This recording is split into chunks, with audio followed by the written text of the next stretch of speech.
baax a baax. Mais 10 000 problèmes.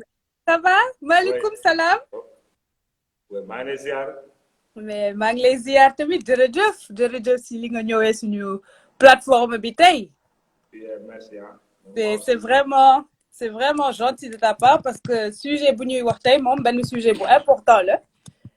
te tu es la meilleure personne pour jàppale ñu pour que ñu mën a comprendre yenn injustice yi ci Sénégal.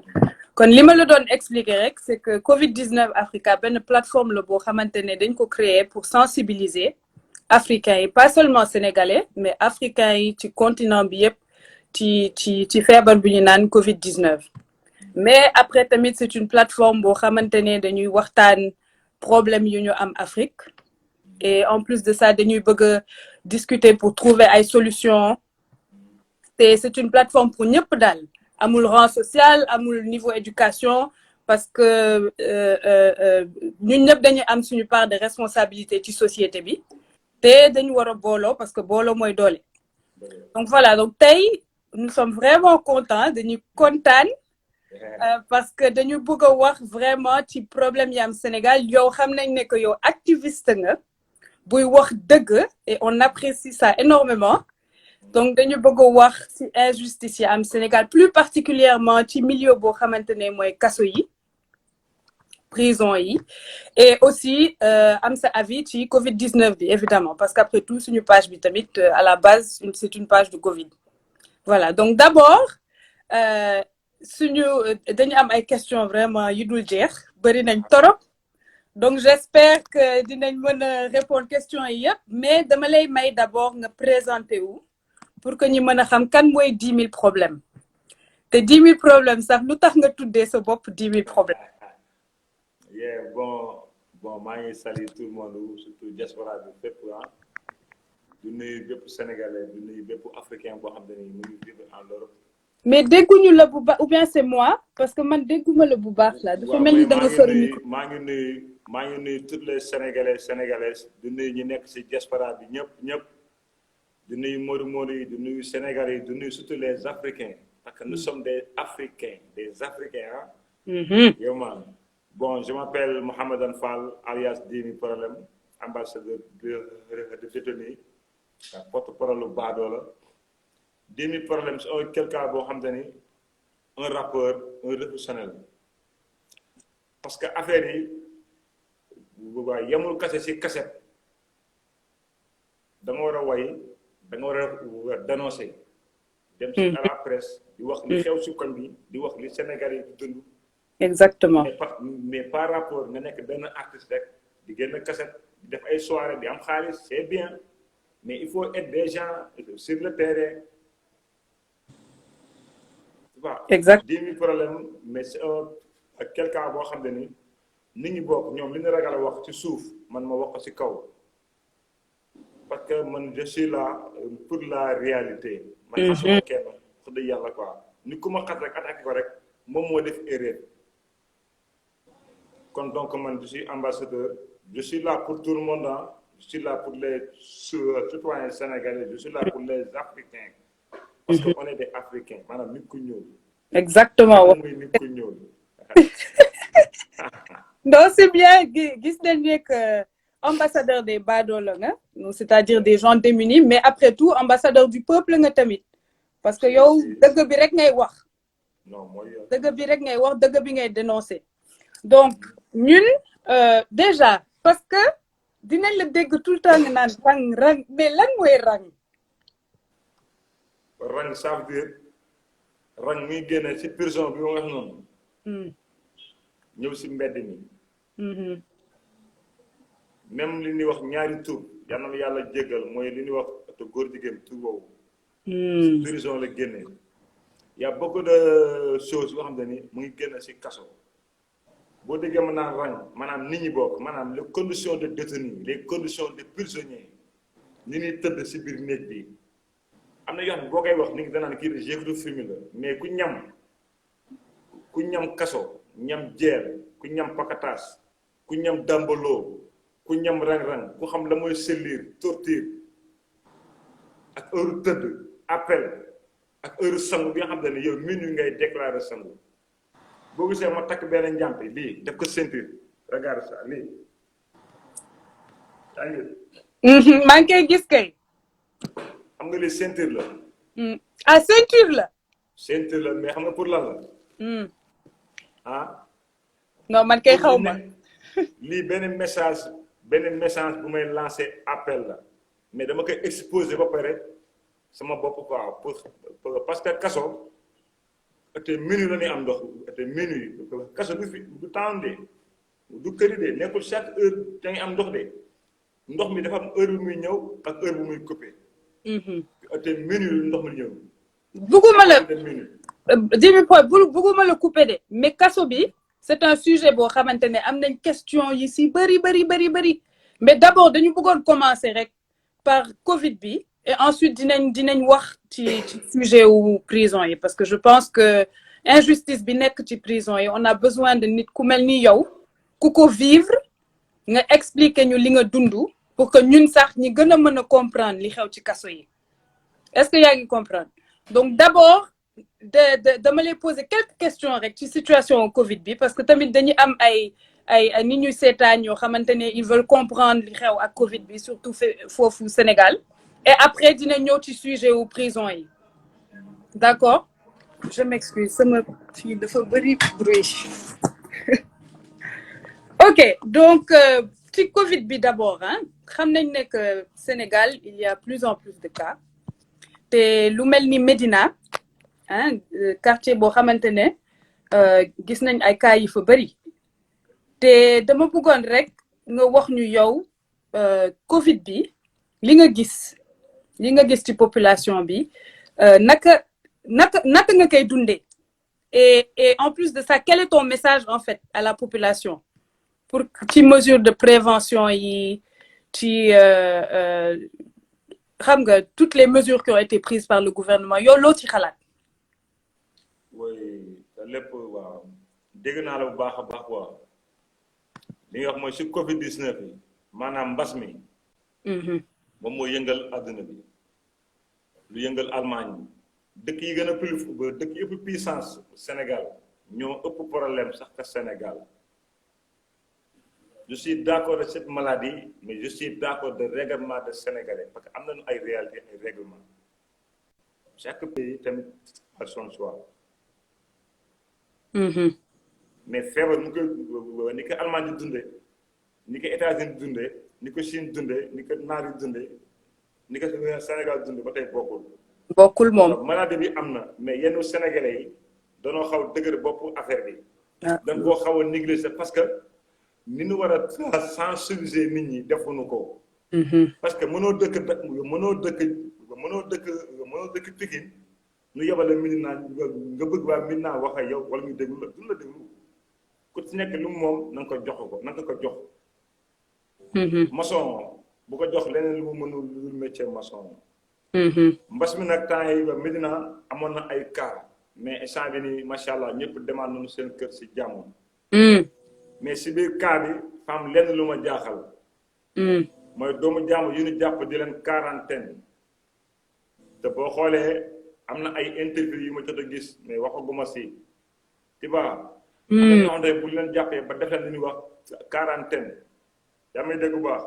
bu leen libéré dootuñu xaj seen koñ. dañuy rus dañuy ñàkk doole maanaam te maladie bi nii baa doole yi ñu quarantaine la sonal mais sonalul ba borom alal yi gis nañ fi ay TFM ni quarantaine noonu ñu ngi continuer di job seen job gis nañ fi Kouthia gis nañ fi yeneen ministre te mujjul fenn kon donc ñoom il faut ñu waxum tamit dëgg quoi ñu jël li nga xam ne moom na la teg ci baatu sénégalais ñu def ko te xam ne affaire bi ñu koy dund de mais métti na parce que lii du solution. xam nga la may solution nit ki fexe mu kontaan fexe nit ki am jàmm fexe nit ki am lu mu lekk mais doo jàpp nit ki parce que tout le monde en quarantaine adduna bi monde bi lañu quarantaine du ay ku ñu jàpp Covid bi de ku feebar saa yi parce que am nga heure boo xam ne ni am nga droit dox si mbedd mi. am nga heure boo xam ne ni amoo droit dox si mbedd mi. da nga am droit par force takk masque te masque day rey nit. dañuy wax dëgg quoi bloqué bi dañu wut ay solution yoo xam ne nii nit ñi dañu soxla ñu leen dimbale si ay moyens et parce que lekkatu kese naxul bëy ay dinaa def lii ay dinaa kii lii te man bu ma demee si côté xool prison bi na am lu ma la leeral si benn côté boobu mais bàyyi ma àggale si côté Covid 19. état bi nag jël na ay matuwaay moom tànn ay actrices am jox leen alal bu dul jeex nanu bàyyi dóor marto bi ku nekk ak say fans ku nekk ak ñi lay déglu. kon da nga ne état bi dafa jël ay artistes. mais dafa jël ñu ko neex. mais temps yee passé dafa demoon si waykat yi di leen may xaalis parce que waykat yi nee noonu dañu sonn loolu ministre bi ko def. mais kooku suñu dañ leen may xaalis pour lan.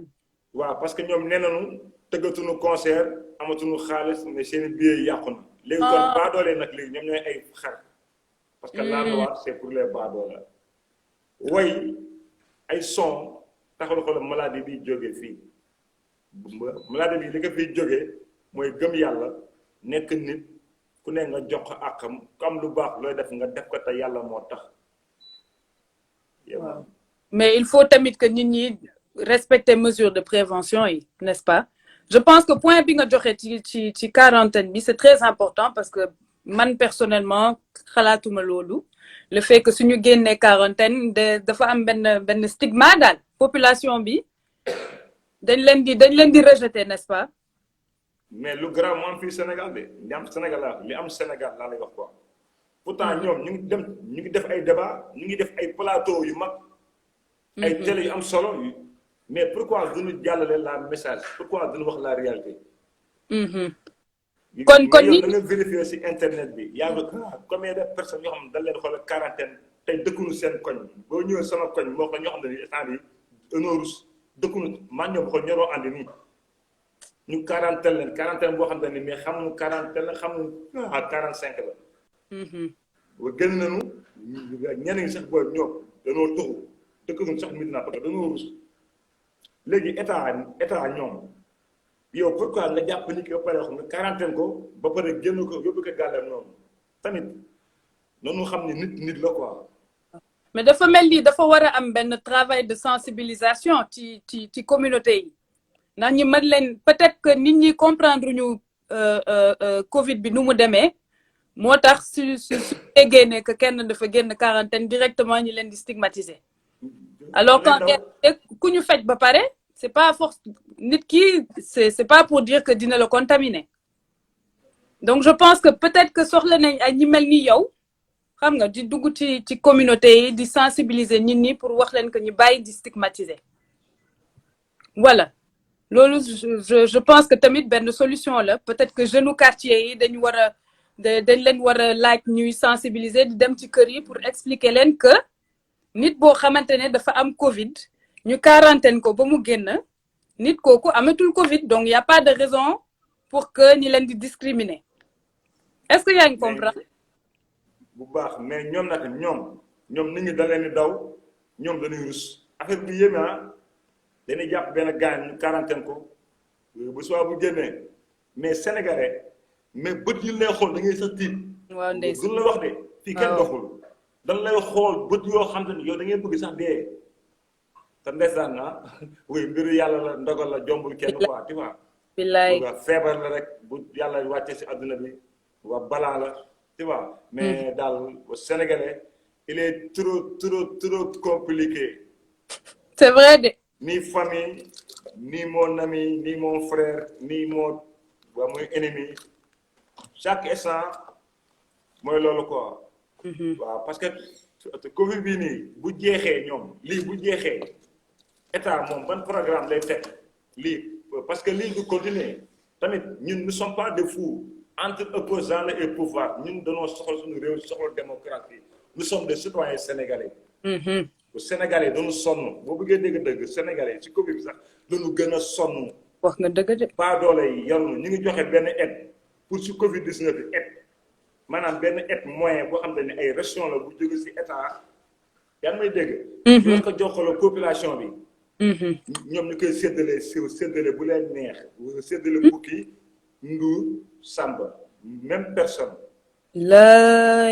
kon ñoom dañuy choisir ku ñuy séddale. boo bëggee dëgg-dëgg loolu moo am fii.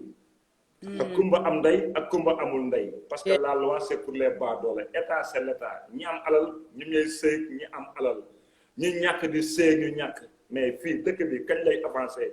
non wax nga dëgg ñoom seen biir ñooy ànd soirée ñoom seen biir ñooy jouer prono ñoom seen biir ñooy lekkante mais ñun baadoolo suñu biir ñooy xeexante ñooy añaanante ñooy soxlante ñooy lekkante moo tax mu ne Sénégal il est trop compliqué.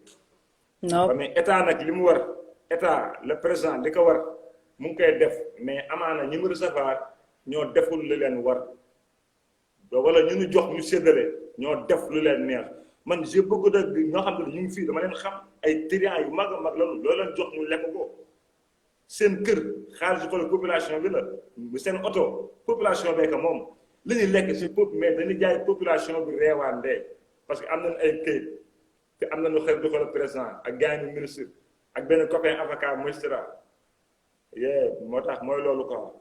non wax nga dëgg de abus de pouvoir moom am. loolu moom Sénégal noonu la demee malheureusement ni nga ko waxee rek Sénégal dañoo bëri problème léegi Covid bi ñëw mu gën a ti metti donc ñi gën a démunis moom na c'est vraiment triste mais léegi nañ ñëw ci prison yi Covid bi en question est-ce que am na cas ci prison yi te prison yi est-ce que sax jël nañ seen matuwaay. non prison yi moom fi moom wax dëgg yàlla moom amagul cas quoi. parce que heureusement sax ba Macky Sall bi affaire bi amee dama teel a déclenché benn interview parce que am na dëkk Afrique bu mu amoon quoi. dama ko dégg ma déclenché loolu quoi. après mu xëy daal di génne 2000 personnes ak quelque quoi mu gracier leen. mais foofu dama ko si remercier quoi acte bu rafet la quoi def na geste quoi. mais yenn gars yi temps yi sax dañoo arrêté sànni di yóbbu gars yi ay campénal kon ñu ngi topp loolu noonu si côté boobu quoi mais dafa am beneen condition boo xam ne moo tegu si kaw détenu yi il n'a pas respecté ça à travers la loi. respecté ko quoi. dinañ ñëw ci condition yooyu. waaw yee saa mais. parce que feebar bi nee nañu bëggul rassemblement te kaso dafa xat. c'est sûr. non kaso moom man néeg bi ma nekkoon 100 mètres. mais j'ai fait là-bas te 15 jours. man du ma ndamoo kaso.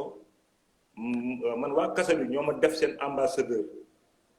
man waa 100 mètres ñoo ma def seen ambassadeur te j'ai beaucoup de yoo xam ne man mu si man waa 100 mètres ñoo ma def seen ambassadeur maa ngi woon chambre 10 muy jël xam nga ñaata personnes 275 personnes. mooy néeg yooyu foofu mooy néegu baadoole yi te am na néeg yoo xam ne moom nice mën nga fa dugg toog mën nga fa tëdd xoolal 200 du metti parce que néegi yaatu na mais ay pakatas ay chambre 9 yooyu ñi am xaalis ñoo fay dugg.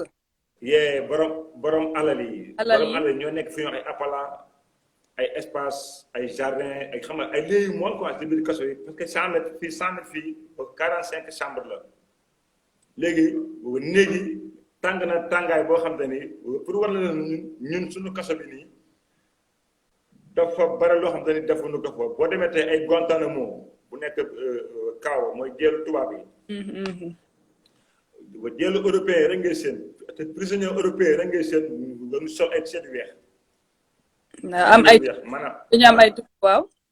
yu blanc parce que set xam nga set nit boo sotul doo sol lu weex mais boo demee sànni da nga koy gis ay yëre bu ñuul yëre bu bleu yëre bu jaune yëre bu weex yëre bu vert amuñu ñoom danoo xamul sax ñoom lan la ñuy jënd pour dimbalee ko les prisonniers du añ du reer mais prisonnier dafa soxla ration soxla nga may ko ay concert ci biir jeel bi ba xolam sedd. ñoom ñu sentir seen ay artistes ñu ñëw way mais ñoom yow bu ñu xamee ne da ngay wax wala da ngay kalaate doo fa am dara man bi ma jëndee jël dama def benn sang bu tudd xoolal P37 dem déposer samay dossier déposer ay kayit déposer naa fu nekk jaar naa ci télé yëpp kenn na ko ma dimbali kenn ba jusqu'à présent dama lay wax li fi nekk amul benn politicien wala benn état bu mu sa ñëw ni ma dimbali na dini problème si combat wam man ay fans ñoo may billahi wallahi du studio du label du keneen du ñeneen a ñeneen ay fans ñoo nga ñeneen te pourtant maa ngi Sénégal di kaas nit ñi ñu ngi ma bëgg maa leen raw tu vois mais ñoom ñu ngi noonu daal quoi seen système tu vois yow boo leen neexee ñu dégg la neexoo leen ñu mel na ku la déggul. non wax nga droit de l'homme man dama dem droit de l'homme waa dem admissible bu observatoire ki fa nekkoon mooy il s'appelle mais Père Boubou Tall moo yoroon affaire de droit de l'homme ma dem direction pénitentiaire militaire ci garde yi ñoom xam nañu bu baax ñëw naa fa ñëw fa dem fee demaat fa noté ma lépp noonu la ma tege côté man nag je continue mon combat mooy loolu quoi.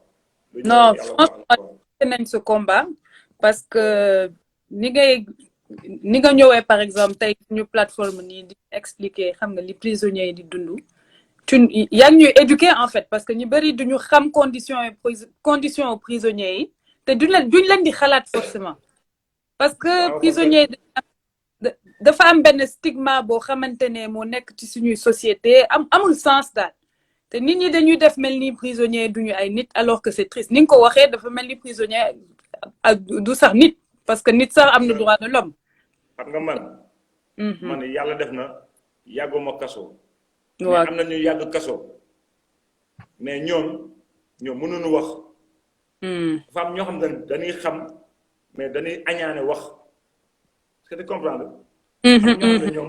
ñoo xam ne ni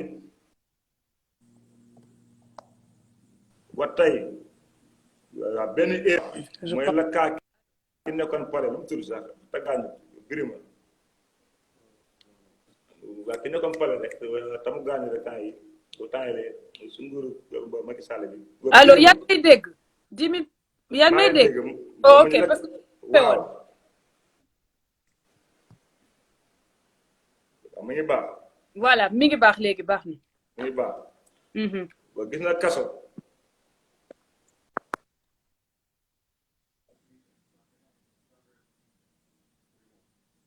il y a un problème de connexion là maa ngi ñëw yaa ngi may dégg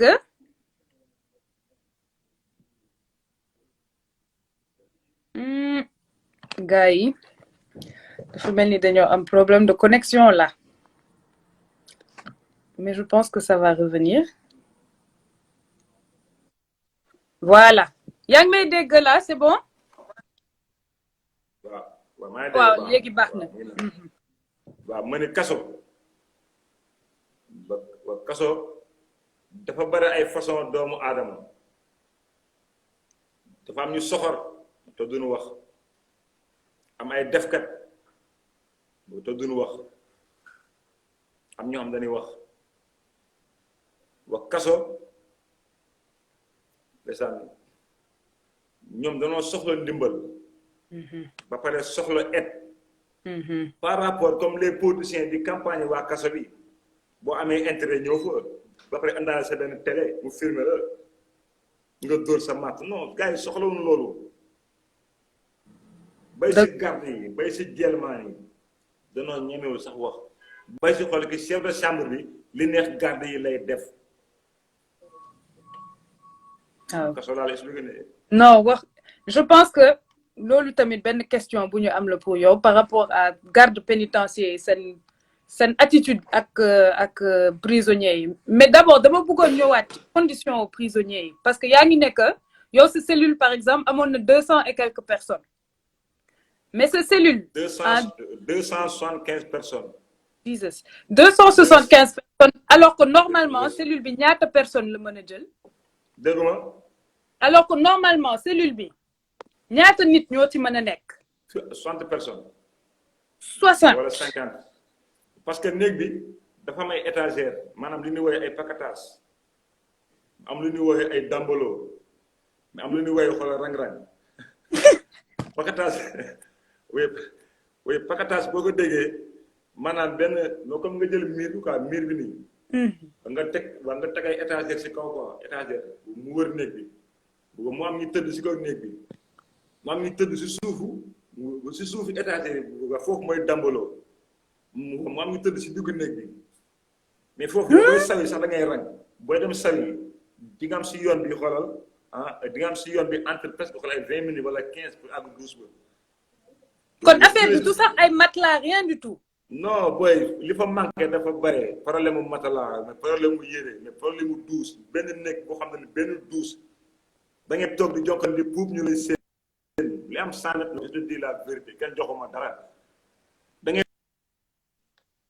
toog 15 jours doo puub maanaam doo dem douche parce que jagaa ngay dundee jagaa benn compagnie bu si nekk mais compagnie boobu man je suis d'accord ñu def ko parce que benn nekk boo am benn douche bu ndaw bu ñëpp xoolal kenn normal douche bi day serré moo tax il faut ñu jël ay comprimés def ko si jagaa yi loolu mooy jagaa moom la jëlmaan di lekk parce que bu ñu gën a nekk new yi ay puub yu collé rang muy collé. waa léegi ñaata douche sax par cellule ñaata douche par cellule moo am. benn douche la.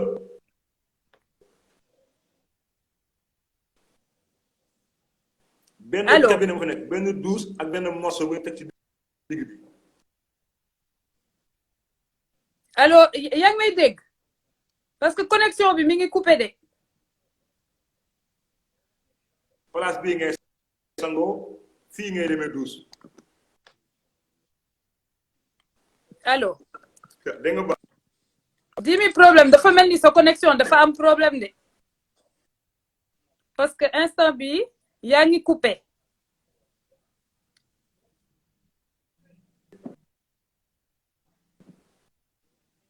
Je connecte. Wose, merci de me dire que je suis naïve. Ok, dis-moi problème. Sa connexion bi dafa mel ni ça nous joue des tours là. waaw mais gis nga rek Sénégal moom mu ngi nii rek. waaw moom day xaw a faaw na moom. non mais yàlla baax na. dina dox bi pa. waaw ma ne ah. waaw. ma ne 100 mètres. boo déggee ci chambre toilette yi. maanaam xool douche yi. douche yi presque 2 mètres la. 2 mètres carrés. 2 mètres carrés mais si 275 personnes. benn douche 275 personnes. xoolal benn rideau moo koy séparé maanaam benn darab rideau moo koy séparé yow da ngeen toog fii di jonkan di dem douche ki toog fii di sangu kii sangu non kii dem douche ak kii saw ñoom ñoo bokk douche bi mais parfois ñaar bokk douche bi di sangu moo am 100 mètres. condition Jelman condition détenu jagul ñoom nag boo leen laajee xam nga la wax oui condition détenu yi nice c'est pas vrai amul ni ki loo xam ni la Jelman mi ngi dund lu baax ne ko c'est pas vrai parce que ñamu ko dund ko yaayam am na million papam am na milliardaire avocat la magistrat la kooku du am problème mais baadoole ñoo mais demal 100 mètres ñaata ni dafa nga mënuñu fa génn ñii perpète ñii mandat dépôt ñii dóoleen ay pen yoo xam ne defuñu dara ñu ngi 100 mètres tëdd ba seen dossier yi lakk avocat yi boo leen joxe sa xaalis mais pour ñu xoolal plaider la ñu lekk sa xaalis magistrat yi ñoom lu leen neex def mën nga mën simb ak fuural ay rouge baraame na ay avocat amuñu fii lu waay neex def di la vérité justice bi c'est justice état la tey ma amee problème tey nekk benn baadoo dem fee damay sonn. kon am na ay nit yoo xamante ñi ngi 100 mètres te amuñu avocat.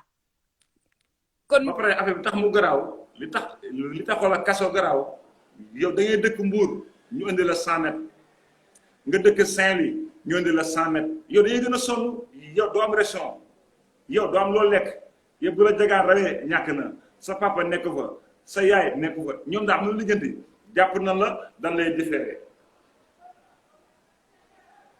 kon léegi ñoo xamante ne amuñu avocat donc dañuy toog prison daal même si. parce que avocat xaalis la boo amul xaalis doo am avocat ne t'en fais pas. avocat gratuit amul avocat d'état amul ay avocat yoo xamante ne duñu fayeeku ay avocat d'état. ba pare mën nga jël sa avocat sax fii mën nga jël avocat mu lekk sa xaalis doo am dara sa projet day niil. non mais affaire bi da nga ko jàpp fii Sénégal moo xam ne affaire Sénégal ah yaa may dégg.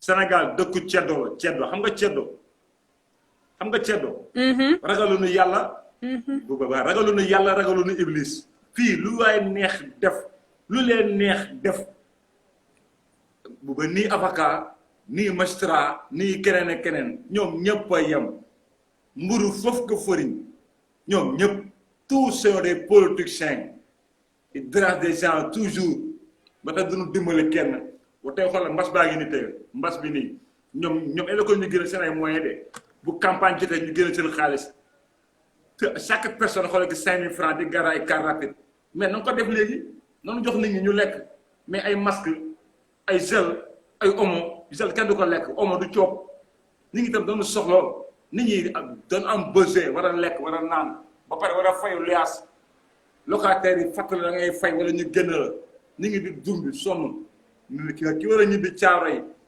Fass Mbao Jaxaay ñuy dang-dangee si kar si Njaga Njaay yi ba pare nga tegal ay ordre yu sadik parce que amuñu oto yow am nga oto yow tu es en l'aise région manqué woo dara baadoola moo dee baadoola moo sonn. non je pense que li ngay wax nii moom dëgg la parce que ñoom vivre ñu situation bi kon ils sont c'est en quelque sorte comme ils s'en foutent daal li leen di arranger la ñuy seen intérêt lañ siy xool quoi. duñ wax nit ñi dëgg seen intérêt daal moo leen intéressé. leneen on s'en fout. wax mën nañ ko wax. en tout cas c'est grave man li ñuy wax ci c'est ay 275 personnes benn douche c'est ridicule léegi lu mel ni lekk bi par exemple parce que xam nañ ne ay détenus yu bari seen famille dañuy ñëw indi lekk mais ci prison bi même est-ce que dinañ dox ngeen lekk. di nga lekk mais jagaa ngay coob maanaam ñamu prisonnier. ñamu prisonnier nu mu mel. ñamu prisonnier am na ñamu prisonnier am na ñamu kër su fekkee dana la jàpp si kaso bi sa papa nekk wala sa yaay nekk fi mbaa sa jabar moom mën na la indi xool boolu añ. si kaw sorewul wa tey bu la jàppee nga dëkk jaxaay chaque jour si affaire nga war a jóge jaxaay di ñëw Rebeuss pour indi benn boolu añ.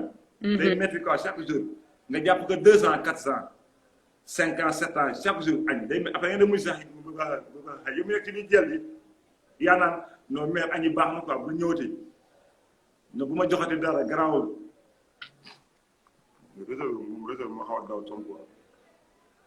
mais kon mais ci biir prison bi seen lekk yéen li ngeen di lekk est-ce que genre lekk bu baax la wala est-ce que dinañ leen jox lu doy.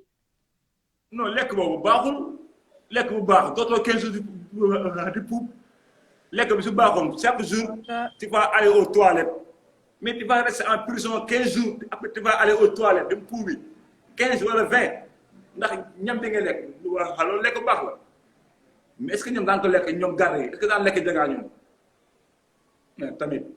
non graaw na. garde du lekk jagaa garde du lekk jagaa mu lekk ganaar ceebu soos lay lekk ñam bu neex mais jeeman jagaa bu leen rawee ñàkk na ku si amul bool doo am loolu lekk lii mooy réalité bi ni kam loo leen dimbali nag nga xool foo jaar nga dimbali leen mais jeelmaan bu nekk kaso sa yaay nekkul fii Dakar nga nekk Rebeuss fii mbaa Campenal mbaa Koutal tey nga dee bu la jagaa rawee ñàkk nga kaasu néew bay li ngay falal lii mooy jagaa yëpp benn kopp ngay añee bii benn kopp ceeb wankaaru jagaa dinaa la envoyé benn clip bu xam maa ko def ak 2015 bi ma génnee prison ma def sama demande déposé xool ba léegi sax faalewul ma mais ñoo xam lii mooy benn kopp jagaa lii moom ngay añee lii moom ngay reere lii moom ngay ndékkee saxaw wala meew ak daggitu pain wa taxaw moo la pain bi ni mu day taxaw ma ñëw.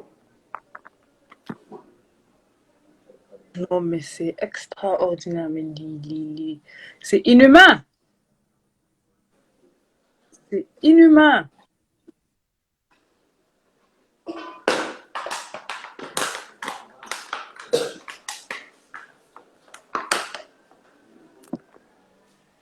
Alors, li mooy ndekki li lii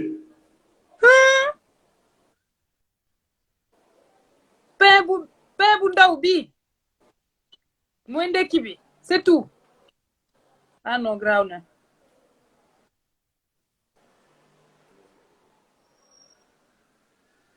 mais li graaw na. ba fin bu dee nii taxama tegal la wala lii yaa ngi seen lii nii. te bidon la quoi mais dañ koy bës ba mu ñëw mu nekk uppukaay quoi. ci ba pare quoi yaa ba pare day tàng ba pare y a beaucoup de vent mais nit moo am énergie nit moo am énergie nit ki bu defee nii rek mu kole tàngaay sax mais foofu mu ko tegee sax foofu kilim sax du tàng. non parce que c'est normal nit day dégage chaleur. waaw yu benn nekk nga dugal fa ay 200 et quelques personnes benn chambre yooyu da ngay ñëw rek mel nañu ay bay mu leen quoi boo bëggee dëgg-dëgg fii droit de l'homme am fii. léegi lu mel ni prisonnier bu feebar ah est-ce que dinañ ko fekk est-ce que dañ koy yóbbu hôpital wala nu muy dem état non benn comprimé moo lay faj. luy benn comprimé moo lay faj ah. presque sans mort. xam nga loolu presque sans mort boo si bureau presque sans mort sa biir su méttee presque sans mort sa bopp su méttee presque sans mort yow boo jabetee presque sans mort dama lay wax li fi nekk de benn comprimé mooy faj jelmaan teguñu leen nit boo bëggee dégg-dégg Sénégal dañu jàppee jelmaan un fou un dof un waga un colossar te jelmaan un citoyen sénégalais nit la. c'est ridicule. il faut ñu dem si terrain bi ñu xool nit ñi isaan bi ba ñu bëri danoo gedd lépp da ngay seen nit ku xam lu bëri si àdduna peut être noppi parce que dans ce pays il y a beaucoup de hypocrites beaucoup de gens jalousie te duñu wax parce que dafa bëri ay corrompus bëri ay malfaiteurs duñu wax dëgg li ñuy wax nekku si ñoom c'est pas vrai te boo leen fekkee ñoom seen koñ nga xam ne ñii ay tricheurs yu ngand kenn faalewu leen. non lii moom c'est lu graaw la parce que li nga may wax nii soo feebaree rek ñu jox la paracétamol. kon am na ñu bëri ñuy gaañu. benn comprimé may faj toutes les maladies benn comprimé. mais kon ay prisonniers yu bëri ay jelmaan yu bëri dinañ dee. mais c'est extraordinaire. mais dimi problème est-ce que yow mën ñu wax lu tax nga dugg jeel. dégg nga.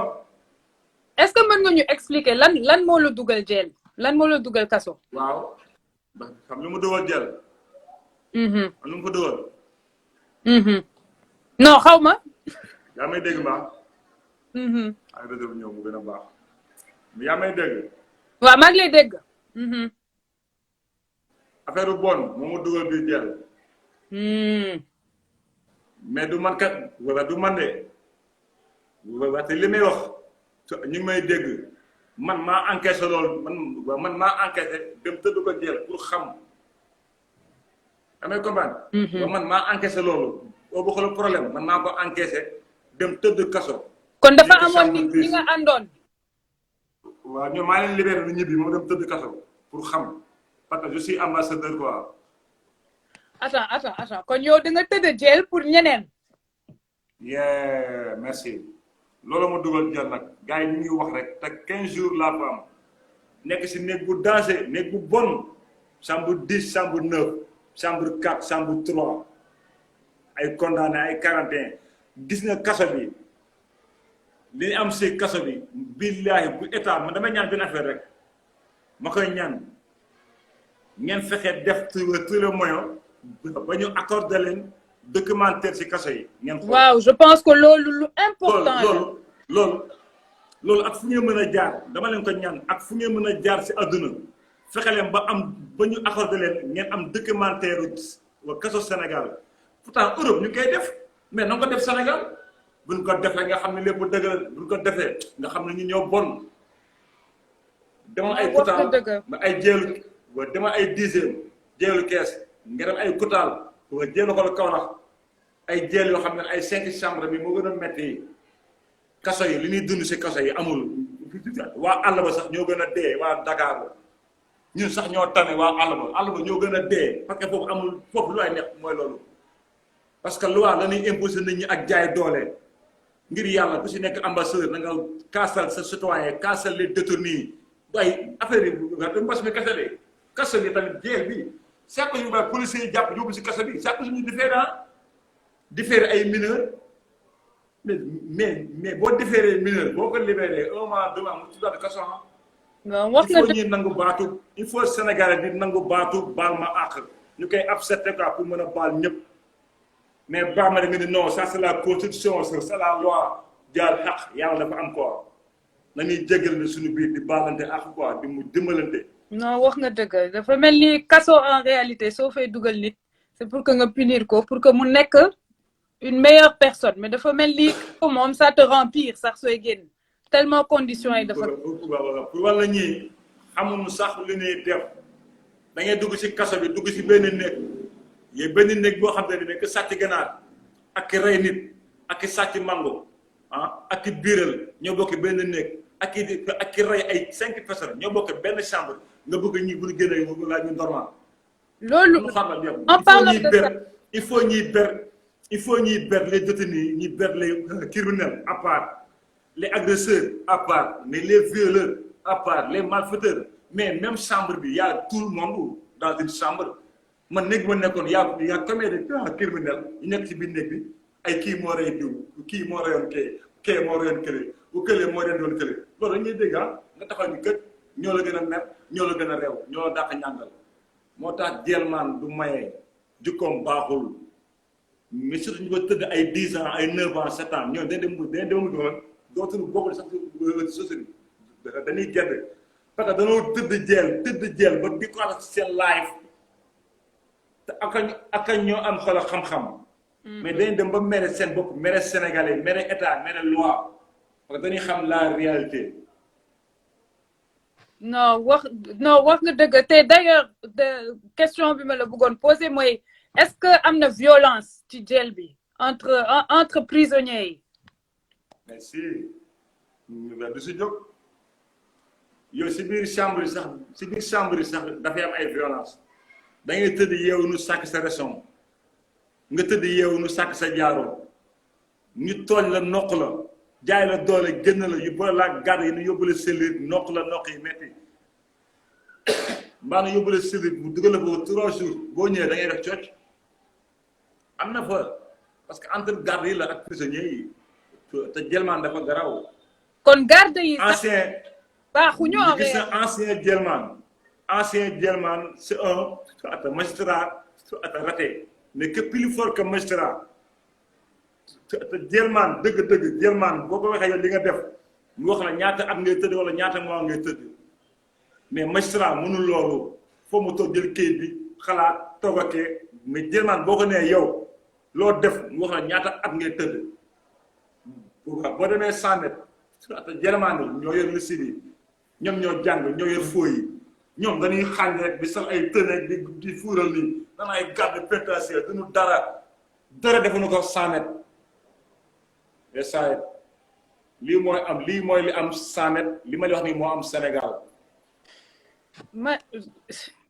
Enfin man dama choqué c'est lii moom c'est extraordinaire parce que prisonniers dafa mel ni on les considère comme des animaux amuñu benn condition de base c'est vraiment fou mais maa ngi la bëggoon laaj sax par rapport ak bon bi par exemple fii États-Unis bon bi c'est fi ma nekk man c'est légal est-ce que yaa ngi comprendre léegi dama bëggoon xam Sénégal suñ la jàppee ak bon ñaata temps ngay dugg jël est-ce que ça dépend xam nga mbaa amul ay xaj ak seen est-ce que su dee yow am nga moyen di nga tëdd moins longtemps que ñi amul moyen naka lay demee daal.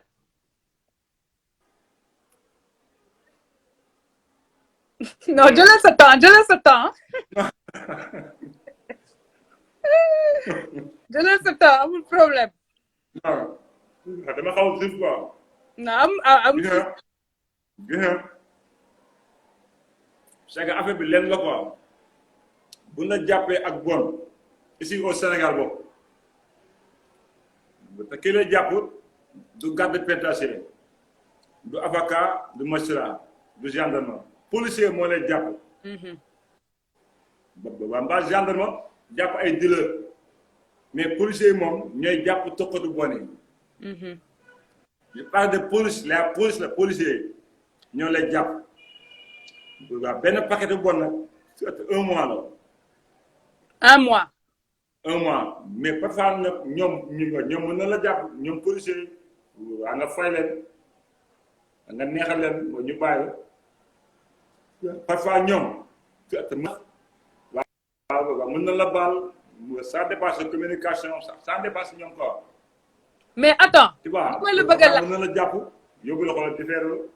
Kader dimi problème kon policier ah su la jàppee moment bi mu lay jàpp ak bon ak moment biñ lay déféré jël du am benn procès wala dafa am warul am benn caution booy fay pour mën a génn xaar sa heure procès wala.